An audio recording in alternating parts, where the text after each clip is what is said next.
Lalu sambil berjalan keluar, dukun itu memberi sebungkus jamu. Dia bilang, itu jamu meronta-ronta. Nanti dicoba dan rasakan khasiatnya ya. Setelah 5 tahun bekerja di luar negeri, aku akhirnya pulang ke kampung halamanku. Aku pulang sebagai seorang janda, karena suamiku meninggal saat aku masih merantau. Aku mempunyai seorang anak darinya, yang sekarang dirawat ibuku. Di tanganku ada tabungan yang bagi orang desa terbilang sangat besar. Yang aku kumpulkan selama di perantauan. Rumah diperbaiki, perhiasan dibeli, dan hidupku berkecukupan.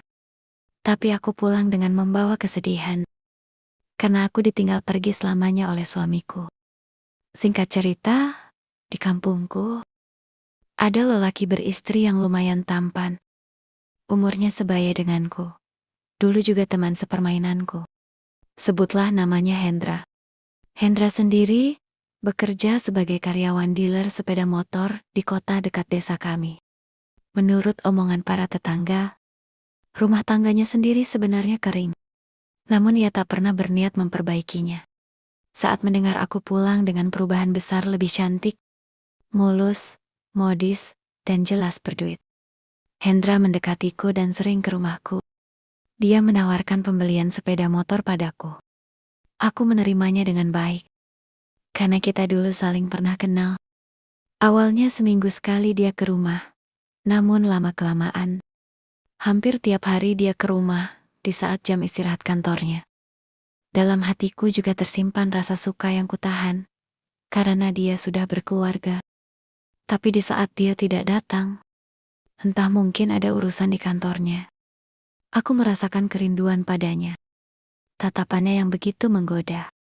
Tutur bicaranya yang ramah. Dia bisa membuatku nyaman jika di dekatnya. Dia mendekatiku dengan wajah prihatin dan kata-kata manis. Ia sering berkata, janda seperti kamu itu kuat, tapi pasti capek memikul segalanya sendirian. Aku yang sudah lama hidup sendiri, mulai goyah dengan pendirianku. Awalnya hanya teman bicara, lalu jadi tempat curhat, hingga akhirnya dia berani melangkah lebih jauh.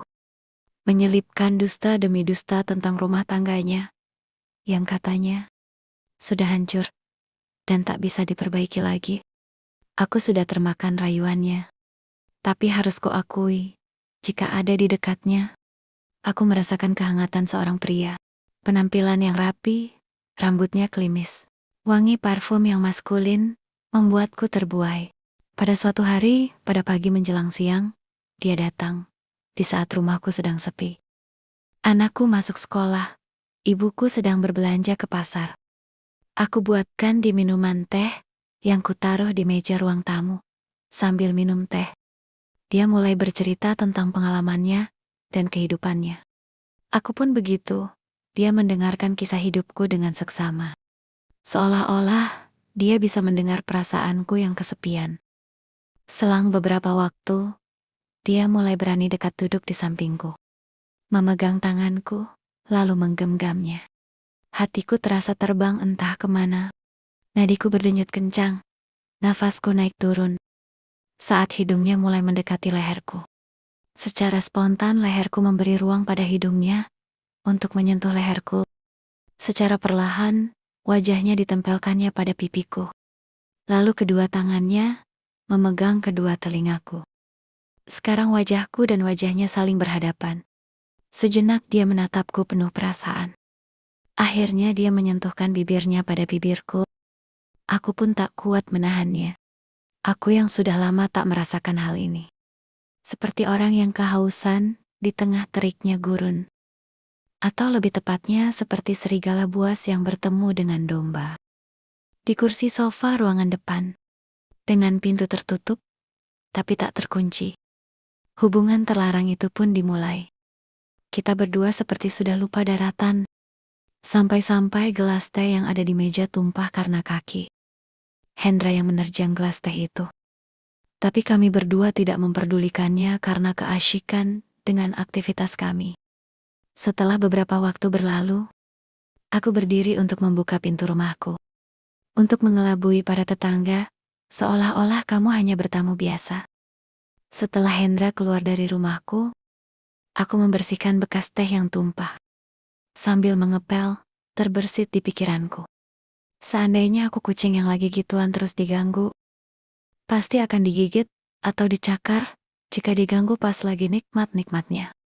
Aku tersenyum sendiri sambil membawa gelas yang pecah itu ke dapur.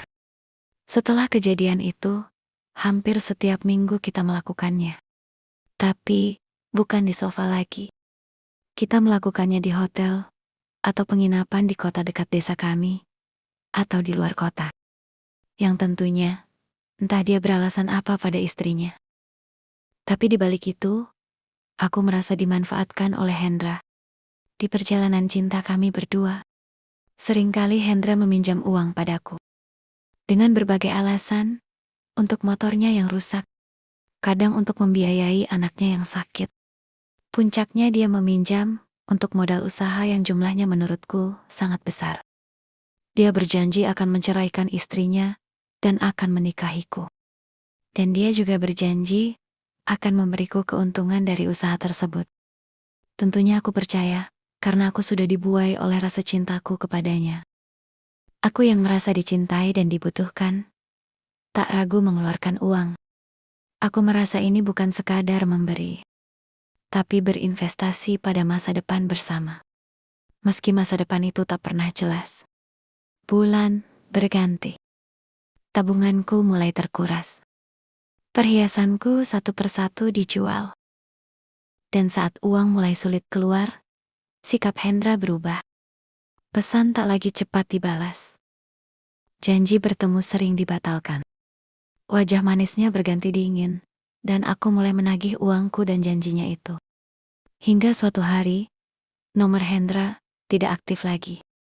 Tak ada penjelasan. Tak ada perpisahan.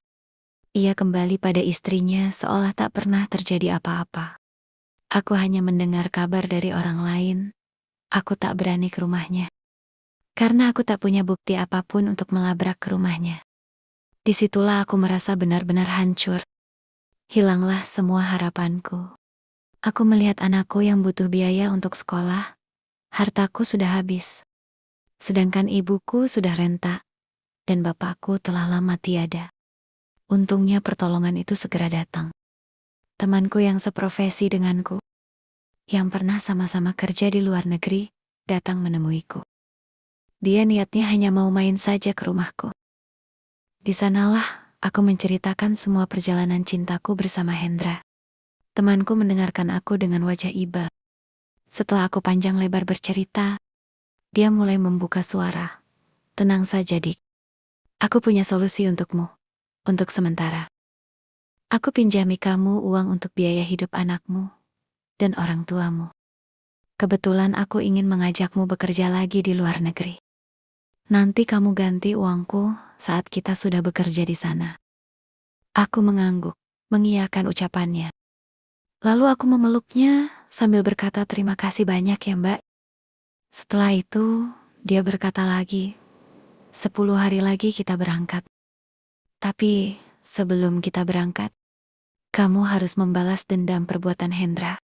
Gimana caranya Mbak? Balasku.